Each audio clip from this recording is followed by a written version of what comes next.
നമസ്കാരം. ഒരു സിനിമ കണ്ടു, ഇഷ്ടപ്പെട്ടു.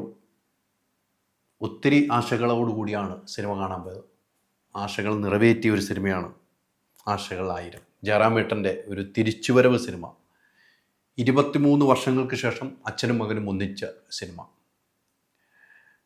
2 സിനിമകളാണ് അച്ഛനും മകനും ഒരുമിച്ച് അഭിനയിച്ച സിനിമയുള്ളത്. അതിനുശേഷം 23 വർഷങ്ങൾക്ക് ശേഷം ഒരുമിച്ച് അഭിനയിക്കുന്ന സിനിമ എന്ന പ്രത്യേകതയുണ്ട് ജയറാമേട്ടനും കാളിദാസും.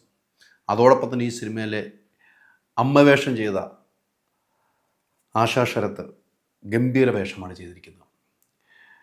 ഈ സിനിമ നിർമ്മിച്ചിരിക്കുന്ന ഗോകുലം ഗോപാലൻ ചേട്ടനും കൃഷ്ണമൂർത്തിയും ചേർന്നാണ്. ഈ സിനിമ സംവിധാനം ചെയ്തിരിക്കുന്ന വടക്കൻ സെൽഫിക്ക് ശേഷം ജി പ്രജിത്ത് വലിയൊരു തിരിച്ചുവരവ് സംവിധാനം നൽകിയിട്ടുണ്ട്.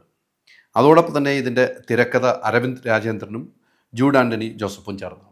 അപ്പോൾ എല്ലാം കൊണ്ടും മികച്ച ഒരു കൂട്ടുകെട്ടിൽ ഉണ്ടായ ഒരു സിനിമയാണ്. ഈ സിനിമ ഗോകുലം ഗോപാലൻ ചേട്ടനിലേക്കൊക്കെ എത്തിക്കുന്നത് ബാദുഷയാണ്. അങ്ങനെ എല്ലാം കൊണ്ടും നല്ലൊരു സിനിമ കണ്ട് തിരിച്ചു വന്നിട്ട് അതിൻ്റെ റിവ്യൂ ചെയ്യാമെന്നും ആലോചിച്ചപ്പോൾ സിനിമയ്ക്ക് എന്ത് പറയണമെന്ന് പോലും മനസ്സിലാകും. കാരണം അത്ര നല്ലൊരു ഫാമിലി എൻ്റർടൈൻമെൻറ്റ് സിനിമയാണ്. തുടക്കം മുതൽ ഒരു സിനിമയ്ക്കുള്ളിലെ സിനിമ പറയുന്ന ഒരു കഥ. എൻ്റെ ഇൻ്റർവ്യൂവിൽ ഉൾപ്പെടെ ജയറാമേട്ടൻ ഒരു ഒന്നുമില്ല. ഒരു ചെറിയ സിനിമയാണ്, കൃത്യമാണ്, ഒരു ചെറിയ സിനിമയാണ് വലിയ സിനിമയായിട്ട് പ്രേക്ഷകരിലേക്ക് എത്തിച്ചിരിക്കുന്നത്. ചെറിയ സിനിമ വലിയ സിനിമയായിട്ട് പ്രേക്ഷകർ ഏറ്റെടുത്തു എന്ന് സിനിമ കണ്ടിറങ്ങുമ്പോൾ ഓരോ പ്രേക്ഷകരുടെ മുഖത്ത് നോക്കിയാൽ നമുക്ക് മനസ്സിലാക്കാൻ കഴിയും. പറഞ്ഞതുപോലെ സിനിമയ്ക്കുള്ളിലെ സിനിമ പറയുന്നു. ഷറഫുദ്ദീൻ, നമ്മുടെ ഷറഫ് ഗംഭീരമായിട്ടൊരു വേഷം ചെയ്തിട്ടുണ്ട്. അത് പറയാതിരിക്കാൻ പറ്റില്ല.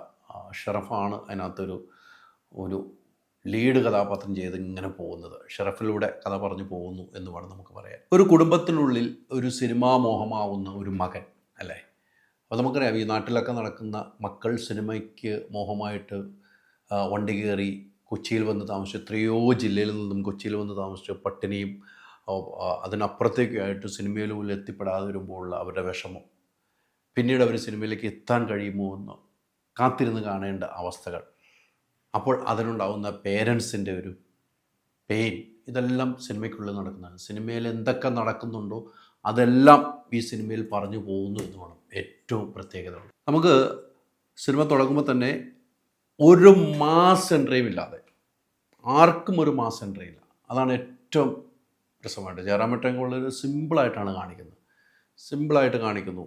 അതാണ് ഈ സംവിധായകൻ്റെ ഒരു മികവ്. സാധാരണ നമുക്ക് ജയറാമേട്ടൻ എപ്പോഴും സാധാരണ ഒരു മനുഷ്യനായിട്ട് നമ്മൾ കണ്ടിട്ടുള്ളൂ. ഇന്ന് വരെ തൊട്ടയൽവക്കത്തുള്ള ഒരു ചേട്ടൻ, അല്ലെങ്കിൽ നമ്മുടെ കുടുംബത്തിലുള്ള ഒരു അംഗം എന്ന രീതിക്കാണ് ജയറാമേട്ടൻ നമ്മളെല്ലാവരും കണ്ടിട്ടുള്ളൂ. അത് തന്നെയാണ് ഈ സിനിമയിൽ പറഞ്ഞു വെച്ചിരിക്കുന്നത്. പഴയ സത്യനന്ദിക്കാട് സിനിമയിലൊക്കെ ജയറാമേട്ടൻ കാണിച്ച ഒരു കുടുംബ സദസ്സിനെ പിടിച്ചിരുത്തിയതൊക്കെ നമുക്ക് ഓർമ്മ വരും ഈ സിനിമ കാണുമ്പോൾ. അങ്ങനെ ആ ജയറാമേട്ടൻ്റെ പഴയ കുറേ ഐറ്റംസൊക്കെ ജയറാമേട്ടൻ ഇതിലിട്ടിട്ടുണ്ട്. ഈ അച്ഛനും മോനും ഉള്ള ബന്ധം, വീട്ടിലെങ്ങനെയാണ് അവരുടെ ബന്ധം എന്നും കൂടെ നമുക്ക് ഫീൽ ചെയ്യും അല്ലേ. അത് സിനിമയിൽ ഇവർ അഭിനയിച്ച് ഫലിപ്പിക്കുമ്പോൾ ഒരച്ഛനും മകനും ഉള്ള കുറേ സീനുകൾ നമുക്ക് പെയിനുണ്ടാകും, നമ്മുടെ കണ്ണ് നനയിക്കും. അതിനിടയിൽ ഉള്ള അമ്മയുടെ ഒരു അവസ്ഥയുണ്ടല്ലോ, അമ്മയ്ക്ക് ഒരു വേദനയുണ്ട്, മകനിലുള്ള ഇഷ്ടം, സ്വന്തം ഭർത്താവിനുള്ള ഇഷ്ടം, ഇതിനിടയിൽ കിടന്ന് വേകുന്ന ഒരമ്മ. അപ്പോൾ ഇത് എല്ലാം ഫാമിലിയിൽ നടക്കുന്ന, കുടുംബത്തിൽ നടക്കുന്ന സംഭവമാണ്. അതാണ് ഫാമിലി ചിത്രമെന്ന് തന്നെ എടുത്തു പറയാനുള്ള കാരണം. എന്തായാലും സിനിമയ്ക്കുള്ള സിനിമ പ്രേക്ഷകർ ഏറ്റെടുത്ത് കഴിഞ്ഞു. ധൈര്യമായിട്ടും നിങ്ങൾക്ക് ടിക്കറ്റ് എടുക്കാം. ഈ ആശാശത്തും ഷറഫുദ്ദീൻ്റെ ഒക്കെ ഒപ്പം ഇഷാനി കൃഷ്ണ, രമേശ് പിഷാരടി, കുഞ്ചൻ തുടങ്ങിയവർ, അല്ലാതെ കുറേ ആർട്ടിസ്റ്റുകൾ, പല ആർട്ടിസ്റ്റുകളും ഇതിനകത്ത് അഭിനയിച്ച് ഫലിപ്പിച്ചിട്ടുണ്ട് എന്ന കാര്യത്തിൽ സംശയമില്ല. എന്തായാലും സിനിമ നമുക്ക് ചെറുതായിട്ട് കണ്ണു നനയും. ഫസ്റ്റ് ഹാഫ് ഇങ്ങനെ വന്നുമ്പോൾ പെട്ടെന്ന് ഫസ്റ്റ് ഹാഫ് തീർന്നു എന്ന് നമുക്ക് തോന്നും. തുടക്കം സിനിമ വന്നു കഴിയുമ്പോൾ പെട്ടെന്ന് ഹൈപ്പിലേക്ക് ആ സിനിമയാവുകയാണ്. സെക്കൻഡ് ഹാഫ് നമ്മൾ കുറച്ച് ഇമോഷണലൊക്കെ കൊണ്ടുപോയി ലാസ്റ്റ് ആശാ ശരത്തിൻ്റെ ഒരു പഞ്ച് ഡയലോഗോട് കൂടി അവസാനിക്കുന്നു എന്ന് വേണം പറയാൻ. ആ പഞ്ച് ഡയലോഗ് സിനിമ കണ്ട് തീരുമാനിക്കും. പക്ഷേ ഒരു രക്ഷയില്ല, നമ്മൾ പ്രതീക്ഷിക്കുന്നില്ല. ഒരു സാധാരണക്കാരിയായ ഒരു ഭാര്യയിൽ നിന്നും ആ ഡയലോഗ് പറഞ്ഞ് കയ്യടി മേടിക്കുമെന്ന് നമ്മൾ പ്രതീക്ഷിക്കുന്നില്ല. അങ്ങനെ പലയിടങ്ങളിലും കയ്യടിയും ചിരിയും കിട്ടുന്ന ഒരു ഫാമിലി സിനിമ തന്നെയാണ്. ജയറാമേട്ടൻ എങ്ങും പോയിട്ടില്ല, ജയറാമേട്ടൻ ഇവിടെ തന്നെയുണ്ട്. അത് കിട്ടേണ്ട സംവിധായകൻ്റെ അടുത്ത് കിട്ടിയാൽ അത് ജയറാമേട്ടന് അഭിനയിക്കാൻ കഴിയും. നല്ല നടൻ ആരെന്ന് ചോദിച്ചാൽ അതെപ്പോഴും പറയാം, ജയറാമേട്ടൻ ഉൾപ്പെടെയുള്ള കുറച്ച് നടന്മാരുടെ പേരുണ്ട്. ഇതിൽ പറഞ്ഞിട്ട് അച്ഛനാണ് നല്ല നടൻ എന്ന് മകൻ പറയുന്ന ഒരു സീനുമുണ്ട്. അവിടെയും കയ്യടിയാണ്. അപ്പം ജയറാമേട്ടൻ, കാളിദാസ് നിങ്ങൾ ഗംഭീരമായിട്ട് ചെയ്തിട്ടുണ്ട്. ഷറഫും ആശാ ശരത്തും ഉൾപ്പെടെ ഉള്ളവർ എല്ലാവരും ഗംഭീരമായിട്ട് സിനിമ ചെയ്ത സിനിമയാണ്. ഫാമിലിക്ക് ധൈര്യമായിട്ട് ടിക്കറ്റ് എടുത്ത് കാണാൻ പറ്റിയ, ഈ ഇടയ്ക്കിറങ്ങിയ ഫാമിലിയിലെ ഏറ്റവും മികച്ച ഒരു ചിത്രം തന്നെയാണ് ആശകൾ 1000. ഹോം അപ്ലയൻസ് വാങ്ങാൻ ഒരിടത്ത്, ക്രോക്കറി വാങ്ങാൻ വേറൊരിടത്ത്, ഗാഡ്ജറ്റ്സ് വാങ്ങാൻ വേറെ എവിടെയോ ഒരിടത്ത്. അതെ, എന്തിനെങ്ങനെ പലയിടത്തും ഓടണം? മൈജി ഫ്യൂച്ചർ ഉണ്ടല്ലോ.